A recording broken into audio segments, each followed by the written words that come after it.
All right, let's get started. Once again, thank you for joining us today. My name is Will Penfield, and on behalf of Everbridge, I am excited to present this webinar, The True Value and ROI of Business Continuity. In this webinar, our presenters will cover the dreaded ROI question, shifting from ROI to value on investment, and demonstrating VOI through critical communication. After the presentation, we will have a 15-minute Q&A session with our speakers. As a reminder, you can submit your questions at any time during the webinar. You may send your questions by typing in the open text field in the questions panel and sending your question to all panelists. If time runs out before your question is asked, we will try to follow up with you after the webinar. Links to the recording of the webinar and slides from today's presentation will be available on our blog within a few days. You can also look for a link to recordings for all of our webinars on everbridge.com under our resources section. And if you're on Twitter, we encourage you to take a moment to follow us at Everbridge and use the webinar hashtag ROI of BC to share snippets of insight throughout our program with your followers. We'll even retweet some of your comments. And now I'd like to introduce you to our speakers. First up, we have Regina Phelps. Regina is an internationally recognized expert in the field of emergency management and continuity planning. Since 1982, she has provided consultation and educational speaking services to clients in 4 continents. She is founder of Emergency Management and Safety Solutions, a consulting company specializing in incident management, exercise design, and continuity and pandemic planning. Clients include many Fortune 500 companies. Ms. Phelps is a frequent top-rated speaker at well-known conferences such as the Disaster Recovery Journal, CP&M, and the World Conference on Disaster Management. She is frequently sought after for her common sense approach and clean delivery of complex topics.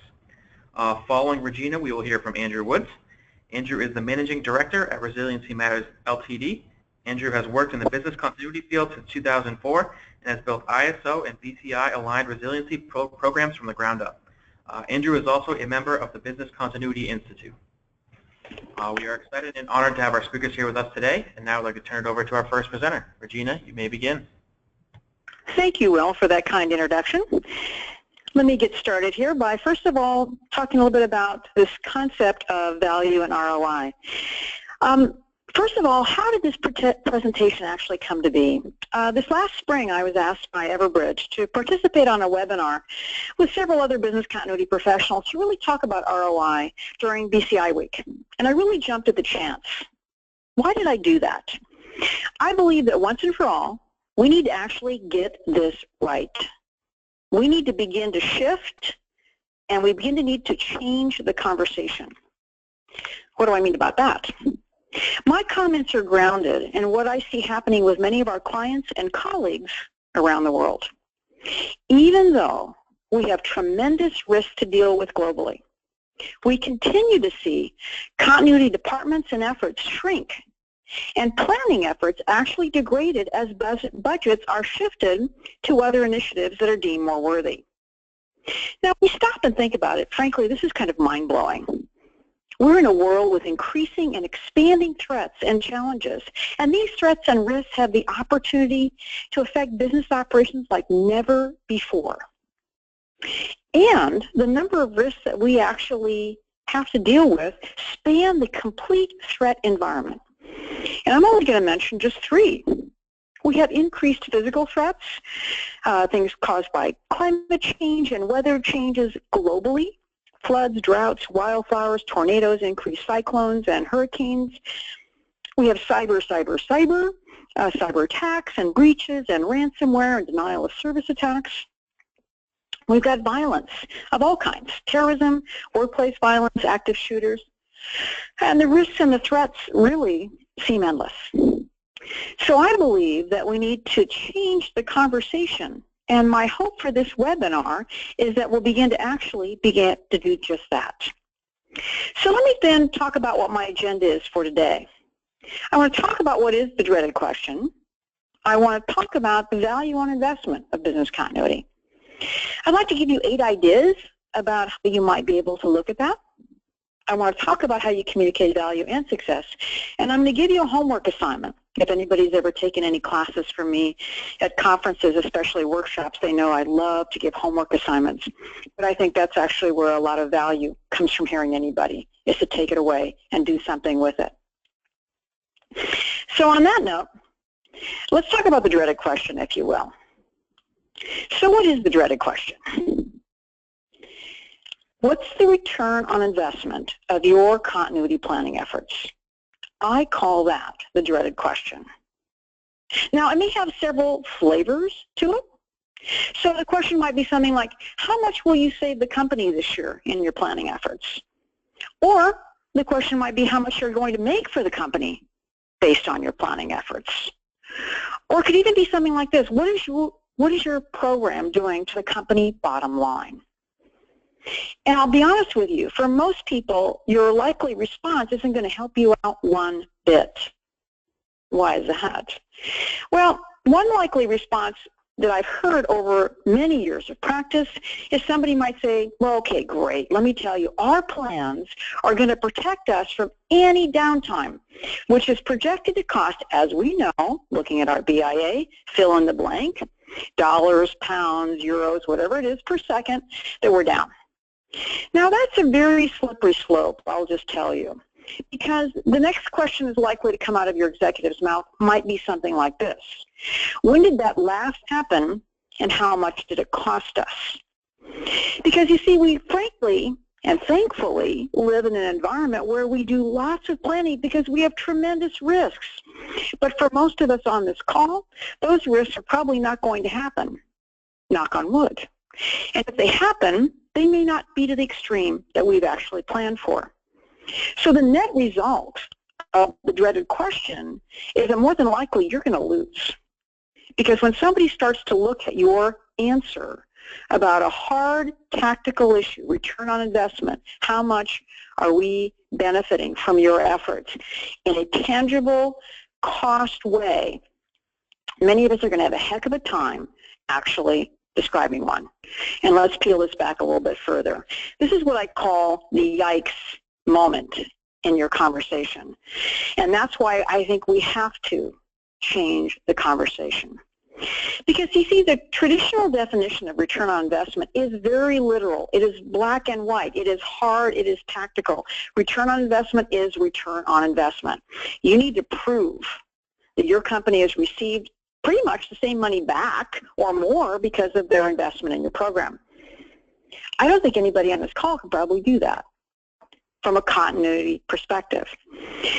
And my question to all of us is this the right metric? If we're asked to talk about return on investment, frankly, we're always going to lose for the most part. So what does this mean for return on investment in your program? How can you demonstrate it if you're asked to do ROI on a business continuity program? Well, there's really two ways. You can point to your BIA, and you can point to your planning efforts, and you can do a triangulation or a correlation of the two, and you can pray for the best. And I've seen this happen since 1982 when we started our company. People will say, gosh, look at these risks we have, these incredible risks, and we know that our downtime is going to cost X, and if we do the following activities, it's going to cost Y, and we're going to save money. But again, not many people have had an activation to really prove that. If you've had a serious outage, which is the second way that you can demonstrate your value, the good news is that you can pretty much easily do that, assuming that your plans went well and you actually were able to deliver on what you promised.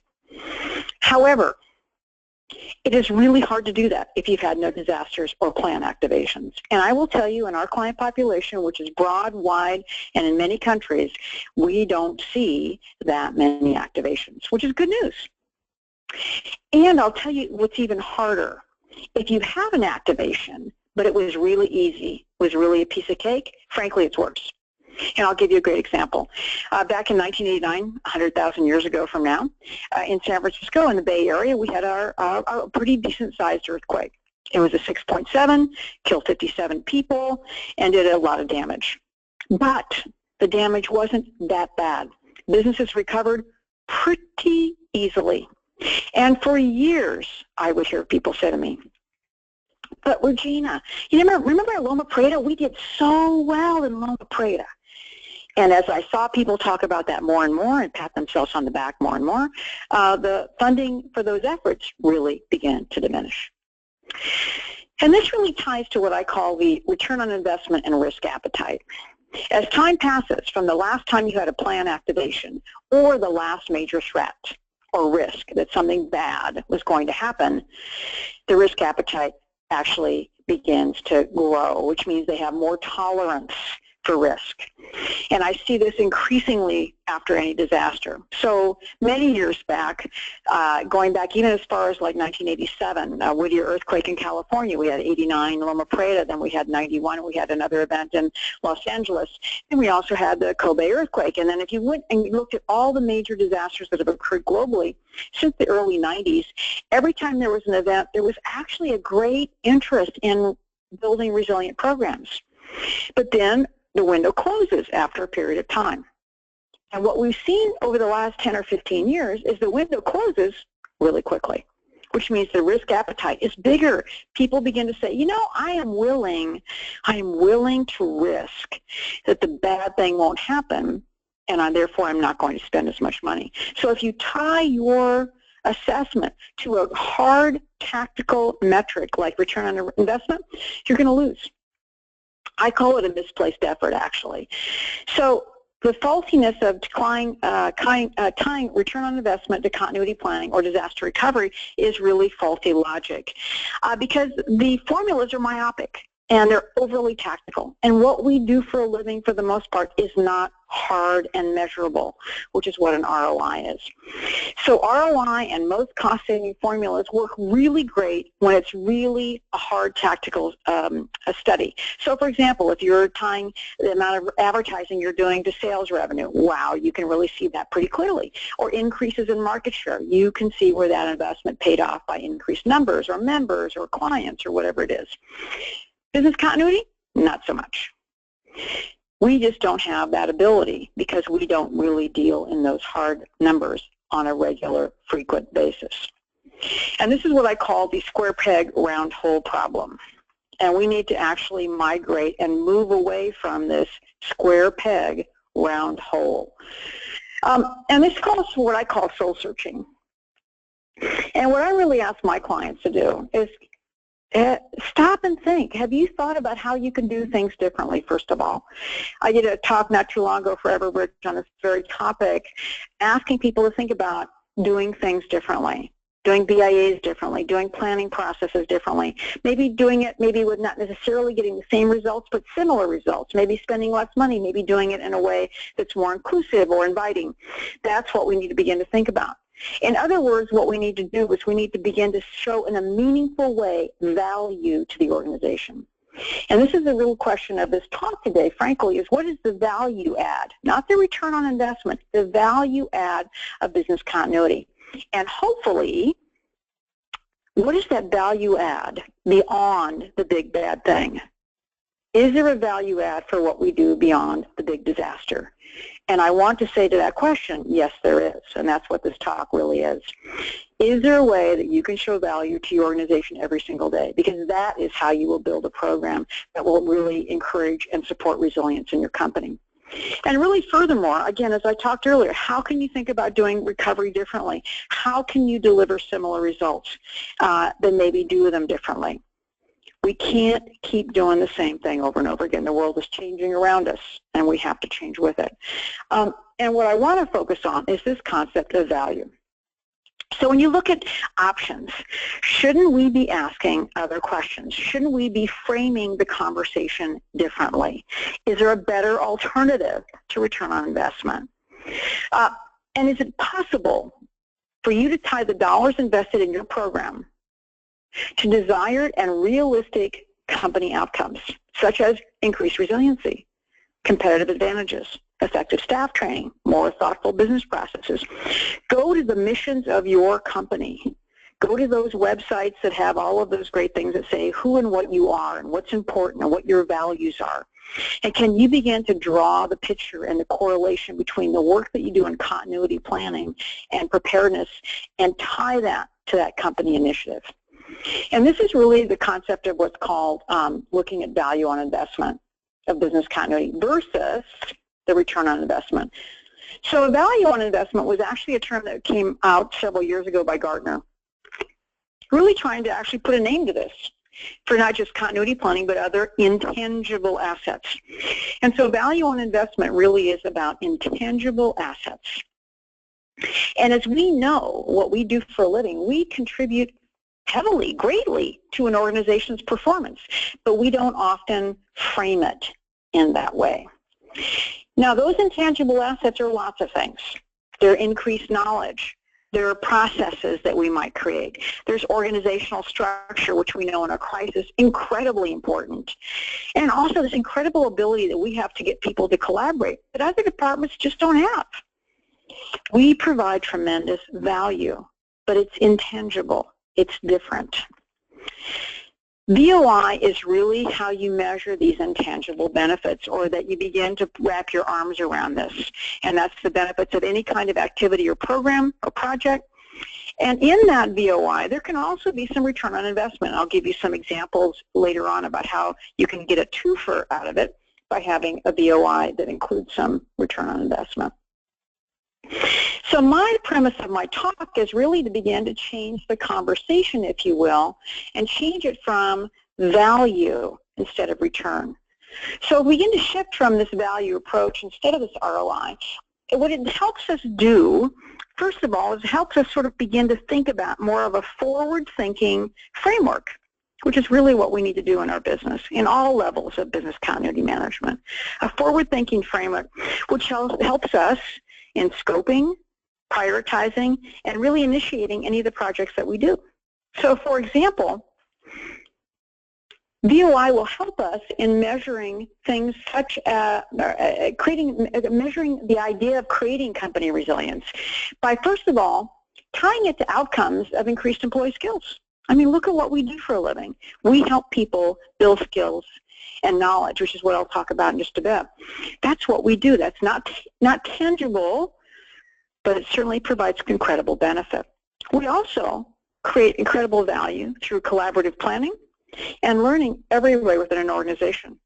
I see that over and over again when we design exercises. We design often very large exercises, and we have many people within an organization working on it from a design perspective, from a simulation perspective, and in the course of the exercise players. And the value that comes out of that experience is huge. Can we measure it? No, not really. It's incredibly intangible, but has profound value to the organization, both in learning, in planning, in collaboration, all of that stuff, very powerful. So what is this VOI approach all about? What it does is it attempts to measure the soft, intangible benefits. It will also, when possible and when they're present, wrap in those harder benefits from an ROI. But really what we're focused on are these intangible or soft benefits. They're difficult to measure, and they certainly can't be done with the precision of an ROI, but they have value. What it does is it can really give you a different way of talking about continuity activities and also the success of those activities, getting away from the dreaded question of how much money are you saving us. Now, interestingly enough, as I was getting ready for this talk, I did quite a bit of research on this topic of value, and I discovered that we are not alone in trying to actually attach value to these intangible things that we offer.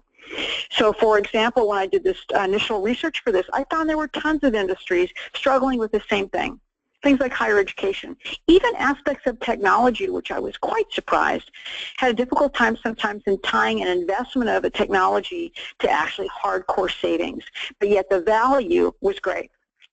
Different professional associations struggle with this. So whether it's maybe a business continuity organization, could be somebody in the technology space, but they often have a difficult time associating value. Think tanks, many NGOs are not-for-profits.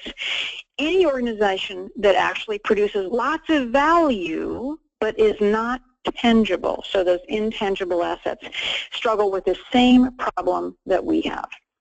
So if there's any comfort in that, we are not alone. And what I think we have to do now is that we really have to change the conversation. And that is really what I want us to talk about today. How do we talk about something different? How do we talk about value versus return on investment? So this is the concept I'd like just to sort of peel back here today. And it really is the idea of taking three questions, which I'm going to have you really think about from your own perspective, your own personal perspective on your program, and really put them into a hopper, if you will. So if you imagine that you've got a big funnel, and you basically throw 3 questions into the hopper, so to speak. What's the program doing now that provides value? So what is your program doing now that provides value? I'm not talking about the tangible, hard money-saving things that you might do, but what are you doing that provides value? The second question, I think, is also interesting. What should the program be doing now? What should it be doing that's not doing now that provides value? So look at what you're doing now, but what should you be doing that could provide value? And then lastly, for some personal introspection, what are you doing right now to provide value to the company? Personally, what are you doing? Now, when you actually put all those 3 things in a hopper, you begin to build this concept of value on investment, which I want us to begin to think about increases company resilience. So how do you begin to peel these questions back? Well, I have an idea about how we've done that for other organizations and how you might be able to do it for yours. You look at that, VOI of business continuity, and what you see in that image in front of you is a whiteboard filled with lots of things. We call this in my company a whiteboard activity. A lot of times you could just say it's brainstorming, but somehow it's a whiteboard activity in our mind. Seems to make more sense. And what we want you to think about is how can you expand your thinking and deepen your message? You need to get the right people in the room to talk about that. And this is why you want to look at a whiteboard activity. So your session might look just like this. Let me give you some examples about what you want to do. So when we run a whiteboard activity, which could be for many reasons, not just something like demonstrating value, but it could also be things such as dealing with incident management, crisis communications, and other things. I'm often the person that facilitates that activity. The first thing that we do as a group is, as my client, we would establish what the goals are for the whiteboard session. So this is before the team ever comes together. What do you want to get out of this? And I would ask for some pretty specific asks about things that you want out of this. And then I would set a timeline for the session. And it wouldn't be, a half a day maybe. It might even be really tight, maybe a couple of hours, maybe 90 minutes. The idea is, can you get in there and begin to peel it back? And then if you realize you need more time, schedule another session. But don't necessarily say, ooh, we're going to do this all day long. Maybe it's just too much. Maybe it's 2 hours or 4 hours or whatever. So set a timeline. And then what you want to do is, before anybody comes to this whiteboard activity in your team, give them a homework assignment and ask them to bring at least 10 ways that the program that you have provides value. Now, you may say, I'm a team of 1. Well, okay, let's look at that. If you're a team of 1, do you have business continuity persons that are in departments? They're not business continuity professionals, but they're tasked with maintaining the plans. Could they be part of that brainstorming? Or what about the people in crisis communications, so in your communications team? And what about the people in risk? And what about other people in technology? All of those are part of our story. So maybe it's not just business continuity managers or planners, but maybe it's people that are part of this entire food chain of activities that we do. Emergency response, other things. What are all of those things that are part of our usual umbrella? Get them into part of the team and a part of the brainstorming. Then what you want to do before you even start is you want to make sure that you've got an environment that's created for success. So when we do a whiteboard activity, we make sure that people are in a pretty comfortable space, nice big room, and we have everything we need. Flip charts, sketch pads, they got sticky notes, they got markers of 7 million colors, and lots of space to put things up on the wall. Because our goal is to get everybody involved. So this is not a sit down and listen to people chat. It's a lot of movement and getting up and moving around. And the goal of that, when people are talking and getting up and sharing their ideas, is they get up, they write down their topics on a flip chart, they might draw something, they might have brought an image, like a collage, and put it up. The idea is to get people thinking creatively. So have them get up. Tell me your 10 ideas, give me your 20 ideas, whatever you brought. Then what you want to do, is, of course, is you don't want to judge, and we all know that from any brainstorming session we've ever been in. And you do want to embrace the ridiculous. And I have to tell you, sometimes the best idea in the room is the craziest one. We need to think outside of the box, which is an old and tired cliche, but it's really true. We need to think about things differently. We often will start with really broad general topics. So, throw things out from a broad perspective, and then we start to get more specific, just like a funnel. The funnel at the top is really big and wide across the top of the funnel, but as the ideas get farther and farther into the actual funnel, it gets smaller and smaller until it scoots out the bottom.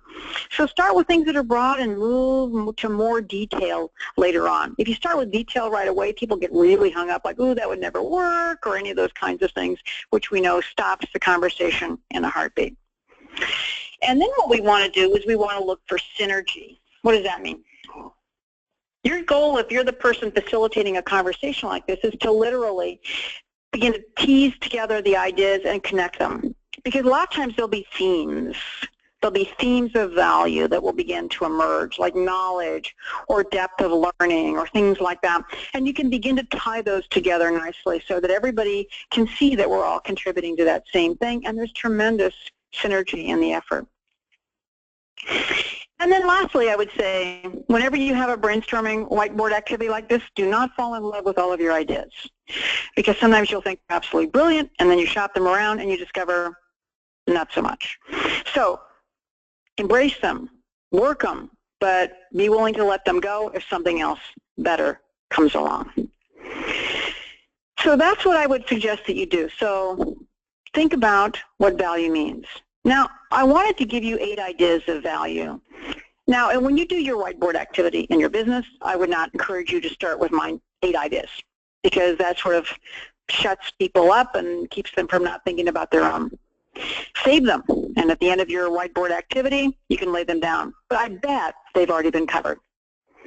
My goal of giving you the 8 ideas is not to stop you from thinking of your own, but just to say that there's lots of them. And so I only have 8, but I could do more. I could do a lot more. But these are the ones to get you started. So let's peel these back. 8 things that might be value adds that you're doing right now in your organization. I'm going to start at the top with regulatory and contractual compliance, and I'm going to scoot around the circle here just in clockwise fashion until we get to the last one, which is deeper knowledge.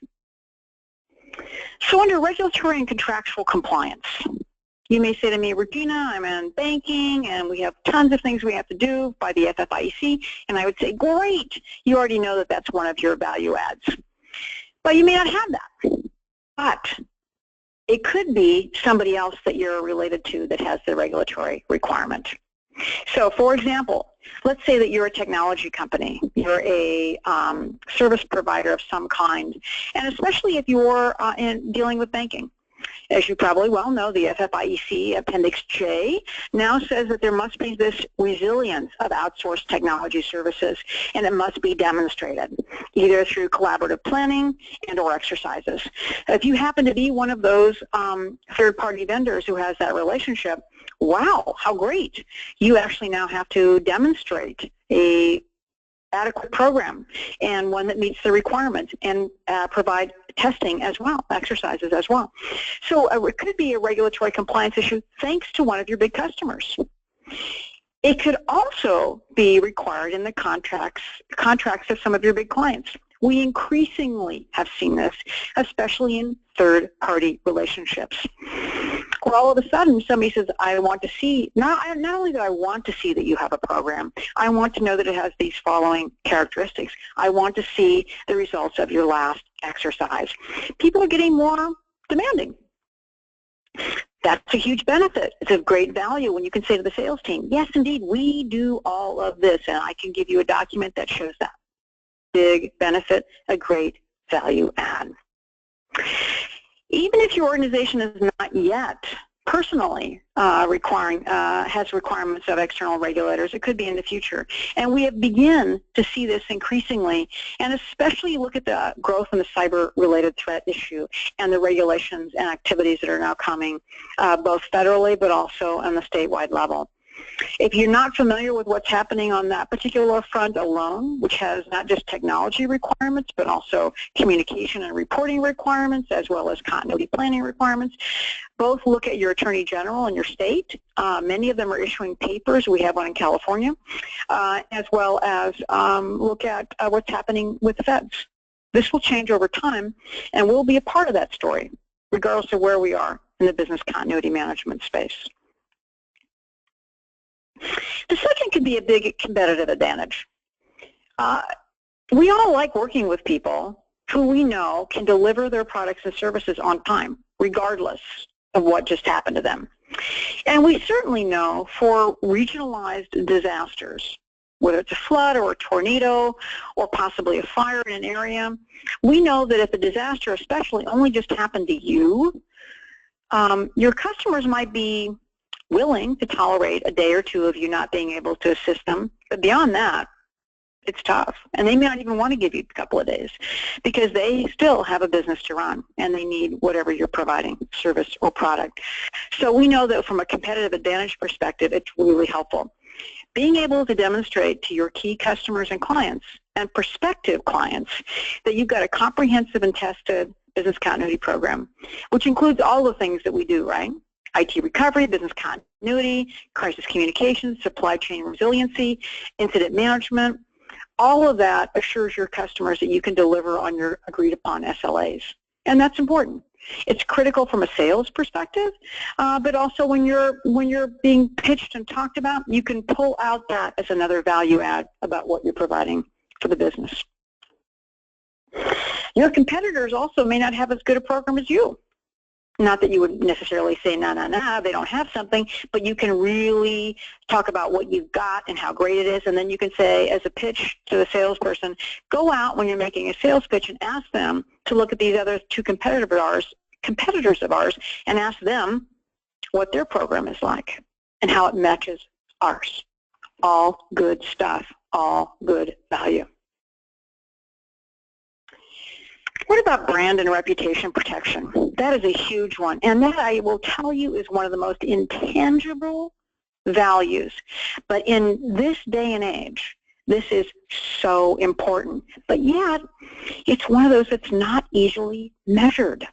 And we see this a lot, especially under the cyber-related threat. Having a really significant, comprehensive business continuity and crisis management program is going to help you recover from bad publicity. And look at just the litany of events that have happened in the last few weeks.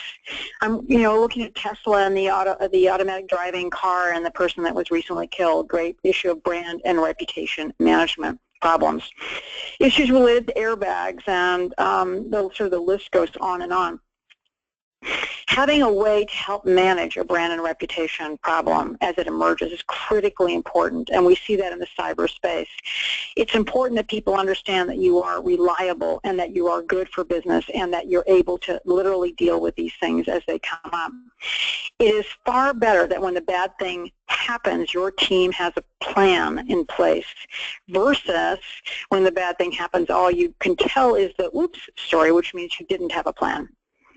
And when I look at brand and reputation in particular, one of the ways that we drive this issue in exercises is that we often make sure that the narrative that has been selected, if our client says, I want to really focus on making sure that we have a robust brand and reputation program, you can bet in our narrative we're going to make sure that whatever the situation is, we have outed it, which means that it has really been pushed out into the media space, either through customers, social media, or whatever.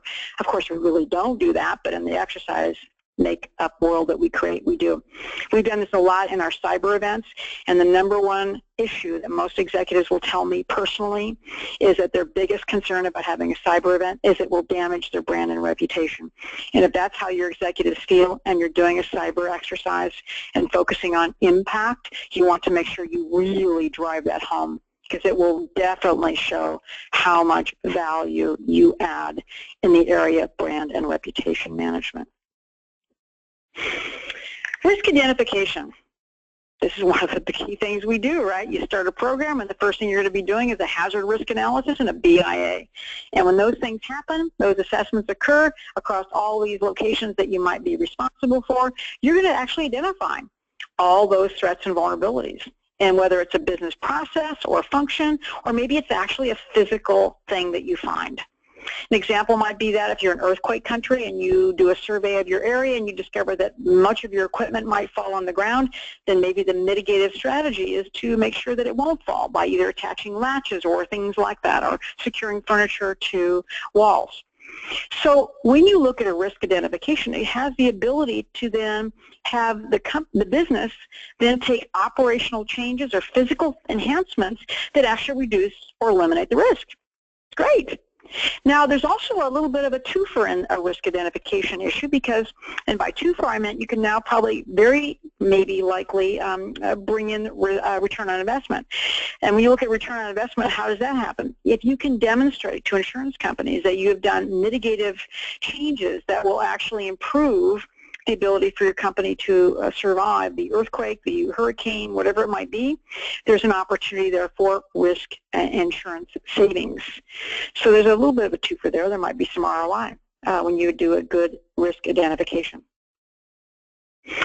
With operational improvements, what are you getting with operational improvements? So first of all, one of the greatest values that I've seen over my years of practice is that many times people gain a lot of awareness about their own business process, their own business function, simply by developing continuity plans and peeling back what you do for a living. So it's not just the planning for the disruption that's actually really positive, it's actually the experience of figuring out how and what you do. And many times you'll find there's cost savings that you're going to pull up in there, which is pretty interesting. Planning can create awarenesses that and opportunities for operational improvements that people haven't thought about before. And I'll give you a great example of this. We just did an exercise a couple of months ago, and during this exercise, one of the business processes that we wanted to ping and really impact significantly was a particular activity that had an RTO of 60 minutes, so really short, right? And the RTO was short, and the workarounds and the fixes, technology-wise, were expensive. So we launched the exercise, and sure enough, we melted down this particular business process that had this very short RTO. And all of a sudden, we, in the simulation team, were shocked when the business department could care less. It's like, what do you mean you don't care about this? It's got an RTO of 60 minutes. And they said, oh, you know, it's kind of funny. And they kind of sheepishly said, you know, it's kind of funny, but at the end of last year, we changed all of that, and no longer do we have that RTO 60 minutes. Now it's actually, to be honest with you, we haven't thought about it, but we think it could be 24 or 48 hours. Well, hey, come on. That's a huge difference. And we know from a perspective of cost, technology in particular that has a rapid recovery requirement is expensive. And we were able to discover in this exercise that actually they could save quite a bit of money by redirecting that technology to other things, and it was no longer required for this business process. So a simple little thing, it actually resulted in a very large cost saving, and it was an operational improvement. It was great. The next one is knowledge capture. And when you look at knowledge capture, what am I talking about? Critical day-to-day information for how you run your business is probably all over the place. It's probably a mess. It is for many organizations.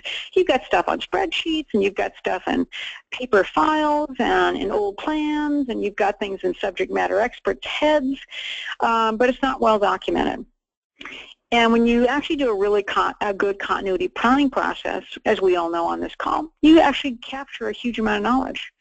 And what you're creating, frankly, is a training materials, training documents that help your departments get better on a daily basis. That's huge. Business continuity is a great avenue to collect and really perfect all of this knowledge and information and prevent it from getting lost and helping it be documented for future use.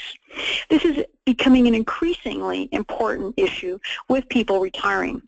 In our client population, we have a large number of our clients who are now starting to see baby boomers begin to leave the workforce, and this is going to increase substantially in the next few years. And as those individuals continue to leave the workforce, they are taking with them, in many cases, lots and lots of knowledge that is documented nowhere. What a great opportunity and a value that you can sell with business continuity planning, by documenting that we're actually taking this knowledge and being able to codify it in a way that it's kept. So when these people leave, we still have it. We still have them. We have their brains as best we can actually capture and place into a document. So knowledge capture is huge. It also gives us increased robustness. And so if you think about that, it's not just that we're planning for major disruptions. we're actually giving people skills and knowledge so they can actually react to those little things. Because let's get real here. We don't have the big disaster that happens, knock on wood, thank goodness, very often. But we have little stuff all the time. And if your folks become better at the big planning, just think how good they're going to be at the small things.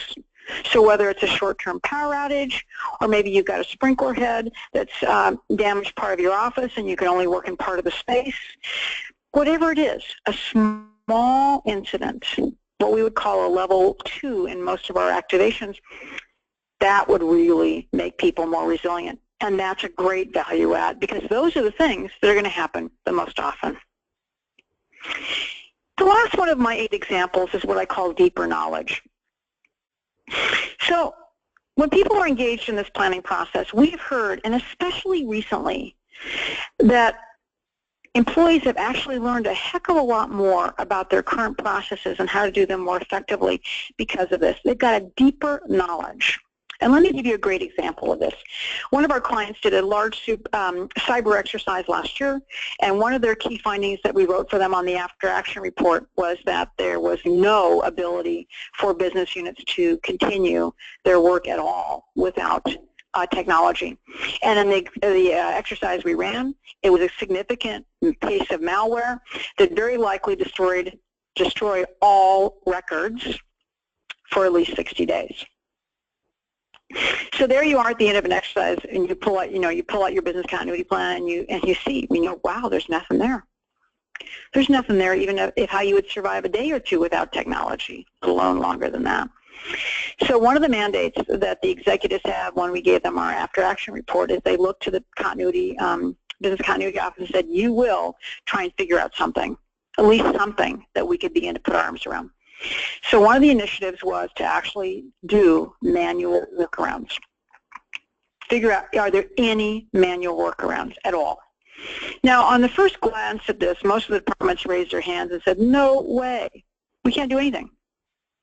And the executive said, think some more. So what began to happen is that they did some deep dives. And what people said to me after the fact is that, we actually could think of some paper workarounds. We could think of some manual workarounds. Were they easy? No. Were they, something that we could do quickly? No. Were they hard? Yes. But could you do them? Yeah, we could. So what happened was is when they began to really peel it back, they realized that there was a lot more that they could do, but they had never, ever thought about it before. And it was only because of that business continuity program. And knock on wood, hopefully they'll never have to pull out those things, but if they do, they're going to be a heck of a lot better off. So even for the most veteran employee, this process, what we do for a living, can lead to deeper knowledge, which will help people in their day-to-day work and when the bad thing happens. So those are my 8 ideas. I bet you'll come up with 40 when you do your whiteboard activity. And then the key thing is, how do you communicate value and how do you communicate success? And let me give you some ideas about that. I've talked about this at a lot of different talks I've given over the last couple of years, and I really want people in our field to start thinking about business continuity as a product that needs to be marketed within an organization. It is a product. It's what we do for a living. This is what we need to sell. And there's 2 ways you can go about that. There's what I call the overt marketing way and then the covert marketing way. And as you know, overt means above board and something that everybody can see and it's really logical, etc. And there's lots of overt efforts you can do for marketing your value. So for example, if you say to me, Regina, we're trying to increase home preparedness of our employees, I would say to you that, wow, look at September. It's National Preparedness Month in the United States, and you could utilize that as a great opportunity to get preparedness happening with your employees by safety fairs and training and lunch and learns and giving away kits and all kinds of stuff. Great overt marketing showing value. People will be able to come to work after the disaster in our community. What I call more covert efforts are actually things like this. Keeping business leaders, first of all, that are interested in certain topics, informed about what's going on. So, for example, if your executives are interested in cyber breaches, cyber hacks, whatever it might be, you should be setting up right now on your computer Google Alerts. I'm a huge fan of Google Alerts, and Mama Google every day delivers to me a whole series of Google Alerts. I have things such as cyber breach, malware attack. I have things such as earthquake, tornado, cyclone. And every day I get those things delivered to me. And there are articles from all over the world about these topics that I'm interested in. I see one that I know would be helpful for a client, and I immediately capture that article. I send them a quick email and a note, and they've got it. You can do the same thing. If your executive is really interested about cyber breaches or malware or ransomware or something like that, you can begin to track those things and begin to keep them informed. Why is that helpful? You are demonstrating that you are providing value. You are looking at this stuff. And then you can also do some analysis of these things and share that with the right people. It is selling you your program and the value that you provide. It's not overt, it is more covert, under the radar. And then you have to find ways to communicate success. So what does that mean? First of all, how do you spread the word? And by that means you have to answer the question, who needs to know about this stuff and how do I get it to them? So for example, if you are in a business that has a corporate risk committee, that's a great way to begin to find those things out. So how do you do that? So how can you get people to say, wow, this is really important? You need to find how you can get to them. So whether it's giving it to your executive sponsor, corporate risk committee, audit, key managers, key executives, how do you do it and how do you get it to them? And then what you want to do is you want to find whenever you have any kind of event, there's a way to leverage it. So after you do an exercise, you want to make sure you write a really good after-action report. And also, if you have a real activation, a really good after-action report of that. You want to make sure you've got great lessons learned, next steps. Many of my clients, when we do exercises, we take photographs. They then publish papers and educate everybody about what we just learned. Really important. And this goes back really to an internal marketing plan.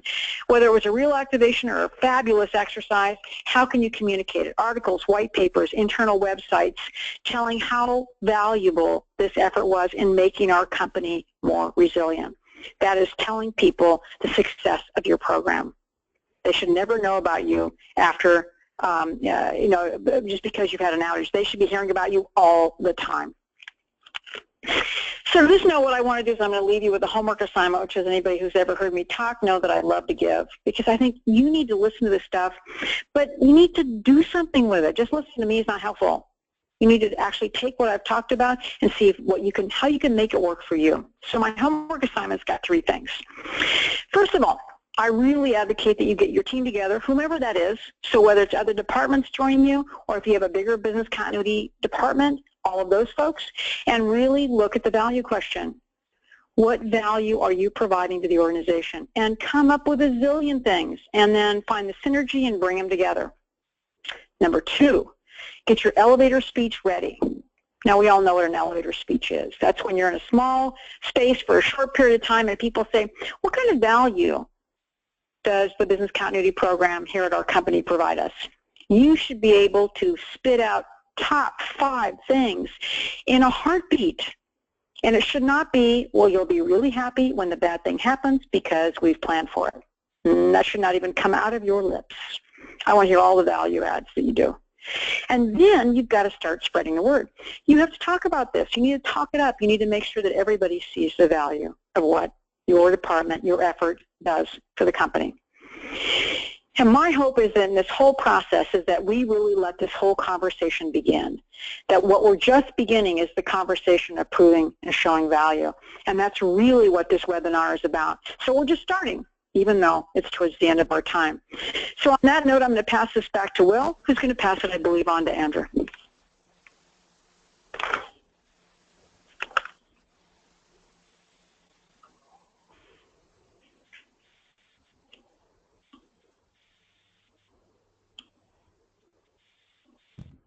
Andrew, you should be all set.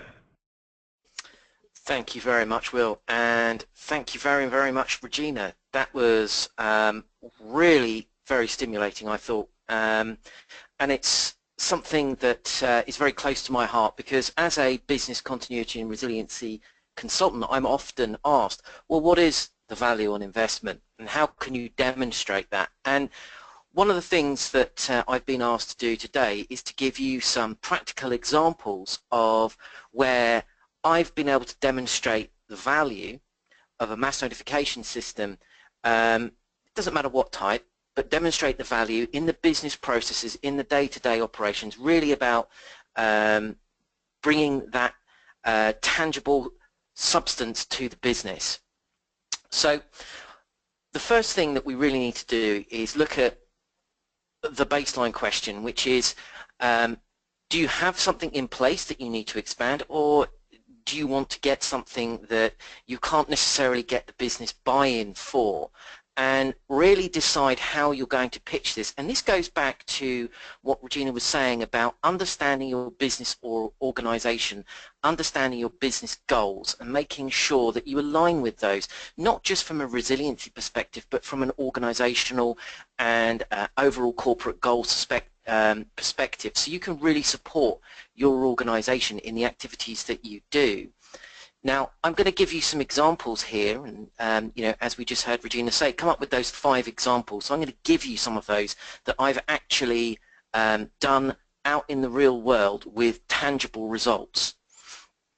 So the first example I'd like to give to you is around the competitive advantage space. So the business had an issue where they were trying to buy and sell products from farmers in a very, very low margin, fast moving environment, and they needed to be able to go out and contact their farmers and say, hey guys, we want to buy from you at a certain price. Are you willing to do that? And if so, can you get, you know, when can we get our trucks to you to pick up that product? Now, we approached the business and we said, look, we have this tool. Traditionally, it's a business continuity tool, but we think we can actually furnish your requirement through retooling a little bit and redirecting some of the notifications out to our customers that we know in which geographic location they are, we know how to get hold of them, and we can actually enable two-way communication to say, do you want to sell your product to us immediately, and have that in real time. And this brought real tangible benefits to the organization in that they were able to show that they could move product quicker than their competitors. So the next year, when I sat there to do my budgets and talk about, you know, what were we going to spend our money on the next year, BC wasn't even, you know, our function wasn't even in question because we'd become so sticky. The next example I would like to give to you is this is a screenshot from an event that happened this week at Heathrow Terminal 5, where unfortunately due to an IT system all of the check-ins went down, and this is something that seems to happen fairly regularly to organisations. And what really made this different was that the gentleman with the white hair is actually a very well-known TV personality in the UK, and he tried to actually go and speak to some staff and get them to tell him what was going on, because nobody seemed to understand what was happening and when it was going to be resolved. And he was told the dreaded no comment. Possibly one of the things you really do want to avoid. And how could this be remedied? Well, very simply, in the event of a scenario like this, what we can do to protect the brand and reputation is have your communications and public relations team send out a standard holding message to all of your employees, all your customer-facing employees, to say, hey, this is what's going on, this is what we're doing to resolve it, and this is what we think the time frame will be. And by doing that simple little piece of message, you're actually able to placate a lot of the negative press that comes from people tweeting and sending pictures and using Periscope to live stream the event as it takes place. I've seen this used to great effect in a number of times globally, just simply telling people what's going on. Really very powerful. Thirdly, I'd like to talk about risk identification, and this is a real no-brainer. So what you're seeing in front of you here now is actually, I was in a client site last week. It was a large air show, and at that air show somebody had abandoned a package underneath a trailer. Now, I'm sure I don't need to tell you at the moment, Europe is on pins and needles for certain obvious reasons, but we've got an airport, we've got an unidentified package that's been left alone. We don't really know where that package is. How can we identify where it is and get the right people with the right equipment at that location so that there's no impact to the show as it goes on?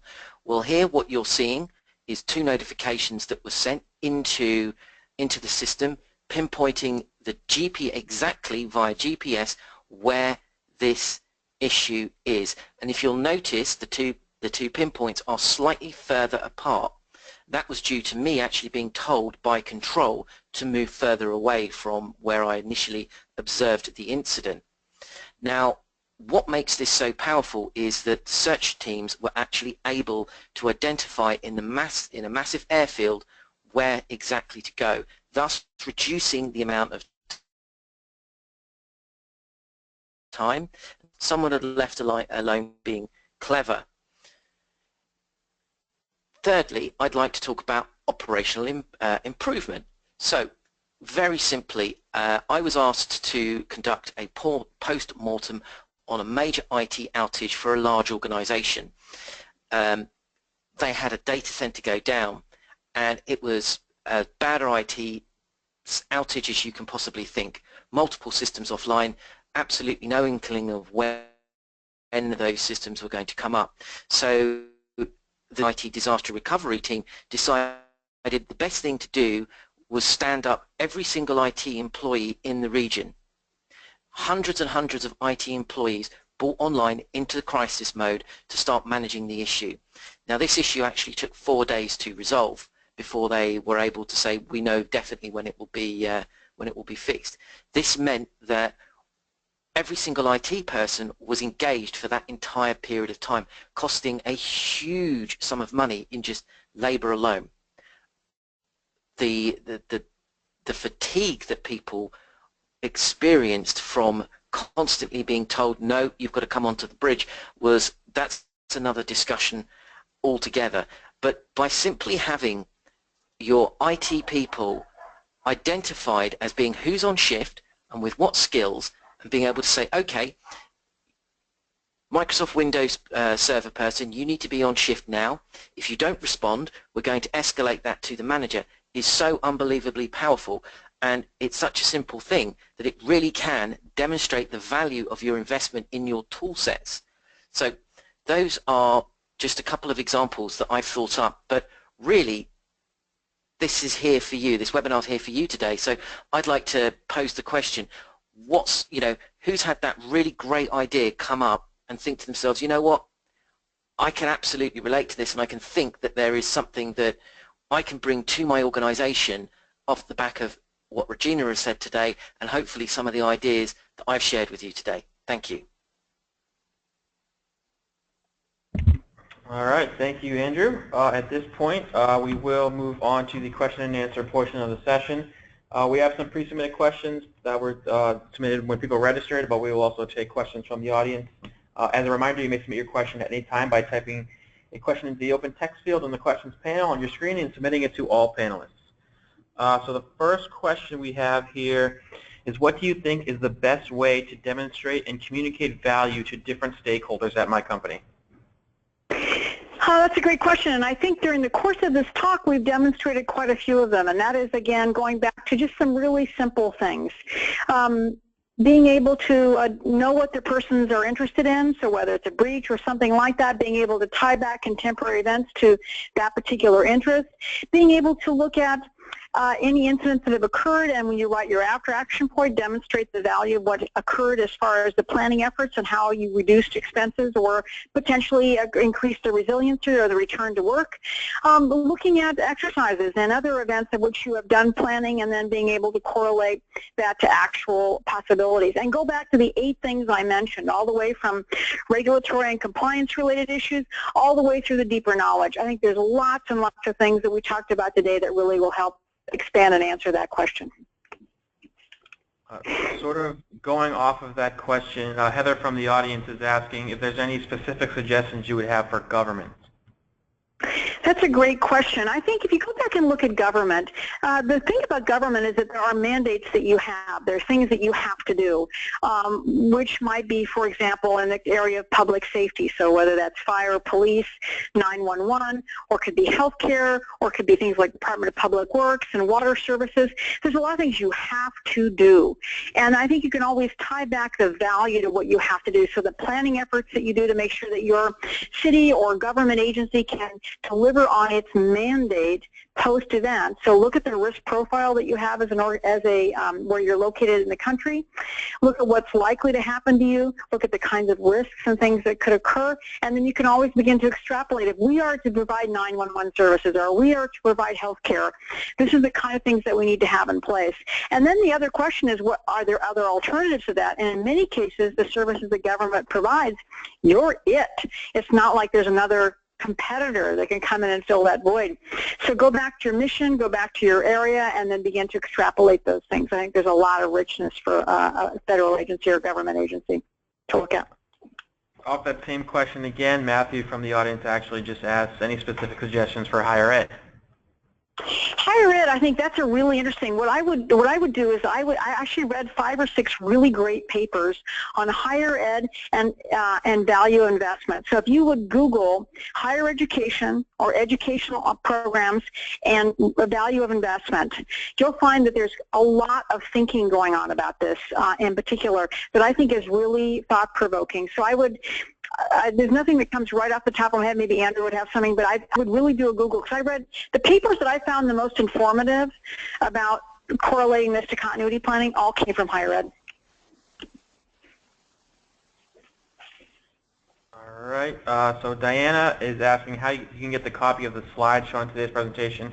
Rest assured, everybody, we will be sending out a copy of the slides and a recording in the next couple of days, so don't worry about that.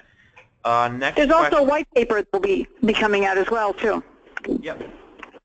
Next question we have is, does ROI and value differ at companies of different size and location? That's a great question, and I think the answer really is no, because the big difference between return on investment, which is hard, tangible, you can draw a line and see it clearly, versus value, which is intangible, does not matter the size. It really is the difference between something that is very clear and measurable versus something that is not. So I don't think it matters what size your organization is. I think that the problems of trying to create or demonstrate a return on investment, if that's what you're trying to do, is going to be just as hard if you're big and just as hard if you're small. We need to change the conversation to talk about value. All right, just a few more questions here before we wrap up. So the next question is there a direct correlation between BC value and BC metrics that would measure value? That's a great question. I think metrics are really important, but again, the thing about them is that they are problematic. And if you look at most BC metrics, well, you know, for example, you could do BC metrics. There are things such as, can you make sure that if you're looking at an emergency notification system, for example, that you can reach everybody within 30 minutes. Wow, that's pretty good. That's tangible. It's really an easy metric, and that's one that you can measure really easily and tie to it. But why is that important from a value perspective? The value is being able to account for all of your employees. There's no a requirement that you do that, but the value for your business is huge. So I think you can take some of your metrics, and I'll use an example of being able to contact people after an emergency. That's an easy one for me to put my brain around really quickly. Think about it. I need to be able to contact my managers want to be able to contact their employees quickly and be able to talk about their status and can they come to work and et cetera. Well, you know, from a perspective of metrics, you can do that really easily if you have something like an emergency notification system. But if you're, is there a requirement to that legally? No.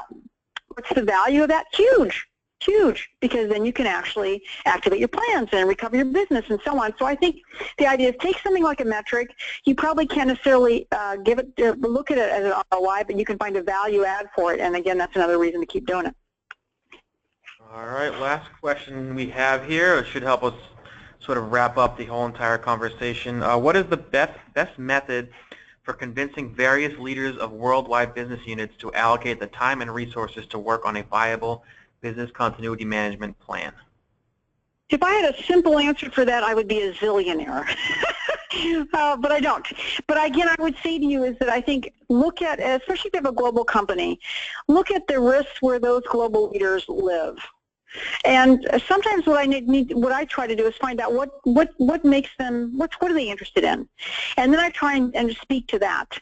So if you have somebody, for example, who's living, you have a worldwide company and they're in France, my gosh, there's a zillion things you can talk about now because of what's happening as far as the instability and with terrorism in that particular country. Or maybe you're in places where all of a sudden there's a tremendous flood risk, and you can begin to demonstrate that. So I think what you have to do is there is no simple answer to that because the globe is, well, it's big, and there's lots of risks, and they're all different. So I think you do is I try a personal approach whenever I possibly can because I think I can make a more compelling story if I actually can really speak to you and your particular interests. So I know that may be difficult in a large company, but if you have 10 leaders that you need to convince, I would try and figure out what their big issues are, where they live, and what might really speak to them. All right, thank you, Regina. With that, we are going to wrap up here. I want to once again thank Regina and Andrew for a great session and everybody who was able to join us today.